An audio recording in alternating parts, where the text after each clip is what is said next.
Sir আপনারা এসেছেন, এই ছেলেটার কথা বলছিলাম। মেয়েদের নিয়ে অসভ্যতামি করা ওকে দেখাচ্ছি মজা। এই কনস্টেবল একে থানায় নিয়ে চলো। আমি কিচ্ছু করিনি, যা করছি প্রতিদিন ছেলে। আবার ভদ্রলোকের নামে দুর্নাম করছি, চল থানায়। ভালো আছো? আব্বা আসেনি? তোর আব্বা আসেনি। সেই অপবাদের পর থেকে লোকটা রাস্তায় বেরোতে পারে না। সেই ভোরে মাঠে যায় আর সন্ধ্যা করে বাড়ি আসে।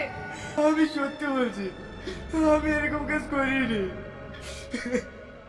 তোর বাপকে নয় বোঝালাম, কিন্তু পাড়ার লোককে কি করে বোঝাবো বল? তোর বাপকে দেখলেই ওরা হাসাহাসি করে।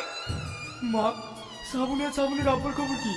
পুরো কি আমার আব্বাকে দেখলে হাসাহাসি করে? খবরদার, তুই এই বেমানের নাম মুখে নিয়ে আসবি নি। মা, তুমি ওকে বেইমান বলো না, ও খুব ভালো মেয়ে গো। ও যদি ভালো মেয়ে হতো তাহলে তোকে ছেড়ে অন্য ছেলেকে বিয়ে করতো না। মা, এইসব তুমি কি বলছো মা? সাবুন একটা ছেলেকে বিয়ে করে ফেলেছে?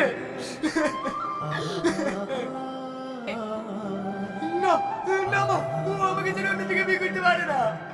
আমি ওকে অনেক ভালোবাসি মা।